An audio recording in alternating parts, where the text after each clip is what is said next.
This year, I took a step back and I redid how I do my planning. And in doing so, I came across this process called a linear calendar. But what I was finding was now, at least from this current season of life, it was too measured and calculated. And I wanted something to be a little more free flowing. This is about building in real time. And so real time for me right now, this is what's working. If it don't work in Q2, then we'll figure it out.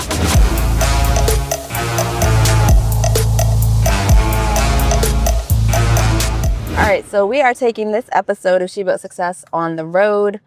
I want to talk about my planning system for 2026, just because it's actually differed a little bit for me this year than it has in years past. And I'll get into why in just a second. But typically in the planning year, I use Airtable. I center it around 12-week year. I build out my 12-week year in Airtable. And then, I go about knocking out the quarters. And this year, I took a step back and I redid how I do my planning. And in doing so, I came across this process called a linear calendar. And the concept or the premise of the linear calendar is you're able to see all 12 months in one 11 by 17, if you were to print it out, page. And you would see the months vertically, and then the dates would go horizontally. And then kind of like a Gantt chart, you could fill in the different high level activities that you have going for the year so that you can see at a glance, maybe where you're overloaded or you have some space, room to breathe, or where you may need to shift some things around or add some things.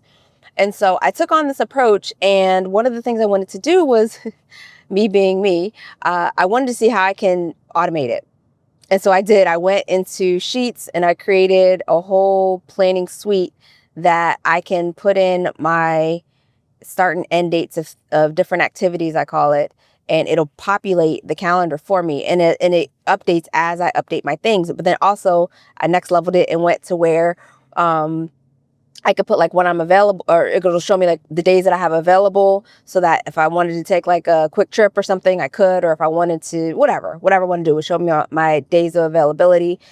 And what I'm finding that's helping me see is, one, I have a me vacation on the books for March, so I'm very excited for that. But it also lets me see, especially since this year my oldest is getting ready to go to college, kind of where things are for the entire year, inclusive of her going off to college, and trying to plan around the different activities that we have going as a family. And so, and then it also lets me layer in business items. So if there are launches that we're working on, seasons that we're planning for the podcast, things like that. So it's like a high level view of everything, and I can, move things around as needed. I mean, to the point where, for my ladies out there, I actually put my cycle, and I could see, I have that blocked off for the year, for the whole calendar year, and I can kind of plan things around my cycle, along with the other elements of business and family life that need to happen. And so that was one thing that I implemented, and I'll link the video that I was inspired by to create the actual planner itself, the planning suite for that linear calendar. But the other element that I've incorporated in my routine is, so y'all know I love my SuperNote. My SuperNote is what I use for everything, for taking client notes, for journaling, for writing. Like, that's what I've used in the past. One of the things that I found, though, for me is, because it is intended to, like, I love the writing experience on it. I love the ability to capture everything. I can share notes if I want to. However, it doesn't allow me to access one of the apps that I've taken on my system as well, which is Day One. And I know I talked about Day One in a prior episode. That was like when I was first getting acclimated to it.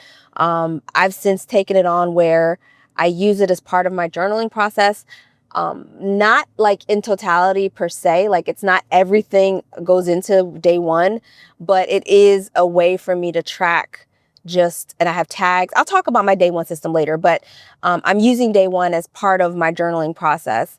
And I switched over for this piece in particular, because I wanted to be able to do it on a writing device, not necessarily my computer. Although I do have the option to go to computer or mobile or whatever. But anyway, so I took it onto my tablet, which is a Boox Note Air4 C, Boox Note Air4 C. I think I'm saying it right. Which is a color tablet that has a backlight. And so I use that because I can like write my things on the tablet, and then it'll convert my writing to text, which is pretty cool. And it'll sync automatically to day one. Whereas with my SuperNote, I wouldn't be able to have day one installed unless I jailbreak it, which I'm not going to do.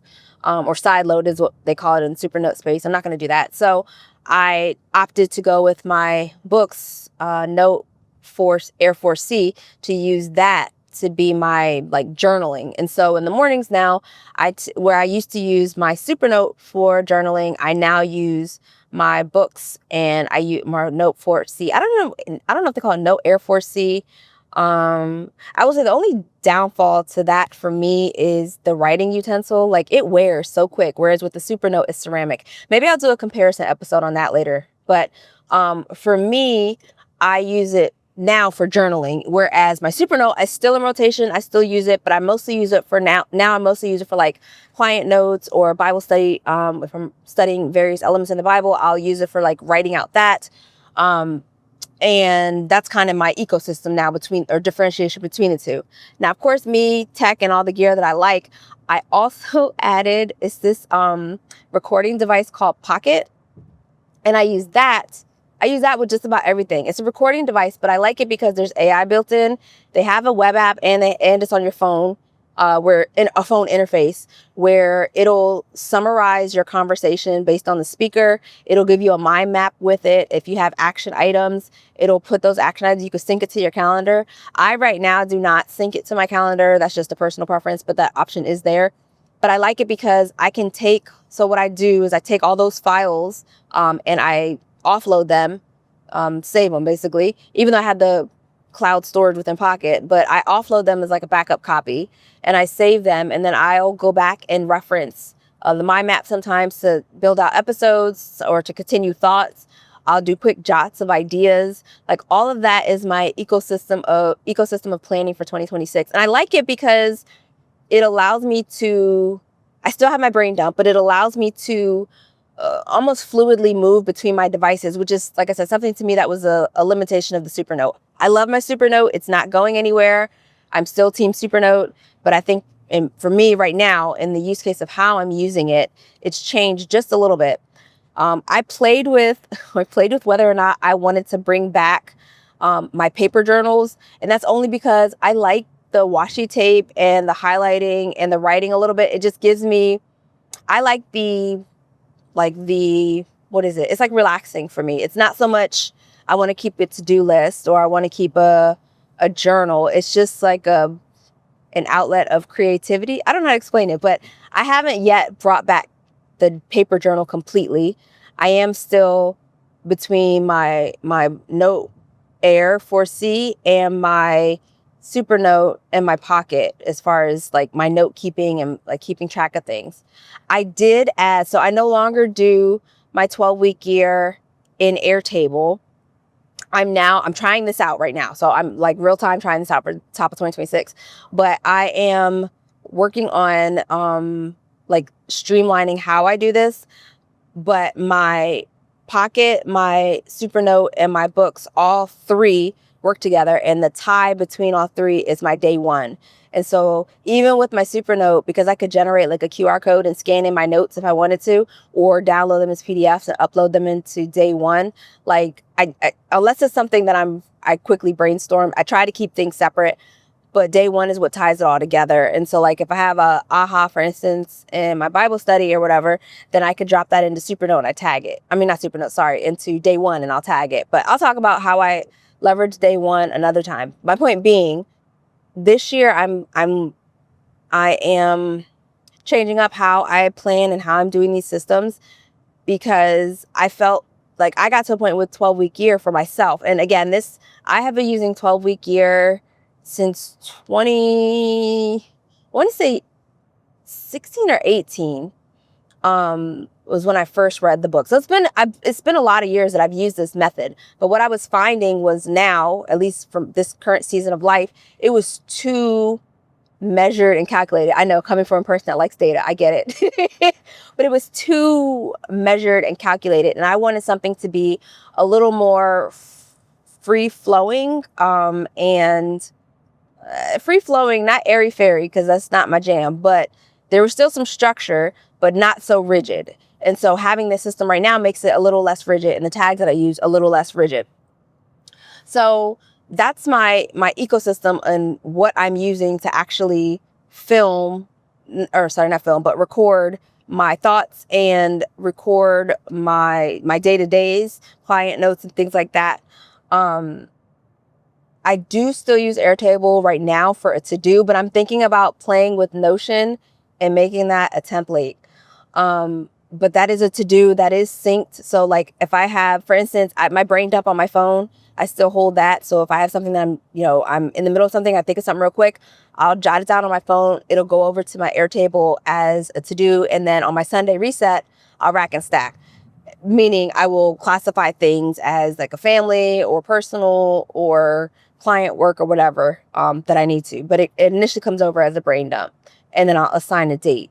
Now, what I did think about doing, and I didn't do because it would be too much friction, I was thinking about splitting up the tasks that push over from my phone when I do my brain dump. So if it's family, I would write it under family. If it was work, I would write it under work or client work.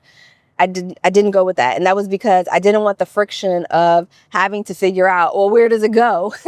So I just stuck and kept with my brain dump, and that feeds over to my to-do list, which again, I look at the end of the week to figure out, or the beginning of the next week to figure out, what I need to do, what wasn't done, what needs to carry over to the next week. So for now, I like this planning system. It's allowing me to not feel so boxed into the rigidity of metrics, but it still has some metrics to it. So I'm not just out here, doing anything. There's still a thread of structure and goals that I would like to attain and achieve, but it's not so much a quantifiable right now measure. It's more qualitative.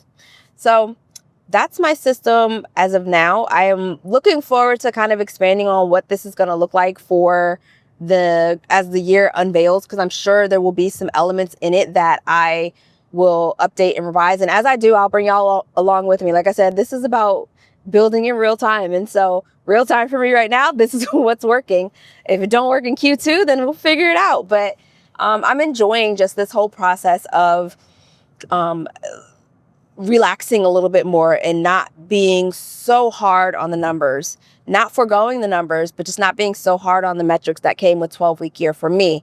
I get that some people need that structure. Like I said, I was doing it since about 2016-ish, 2017 with 12-week year. And I just, that whole system, I needed to pause this year so that I can adjust and come to something that felt a little more fluid and a little more natural for my current season. So I'm curious, what kind of systems are you looking at, or like what's your planning system for this year? Is it something that you've always done? Are you trying something new?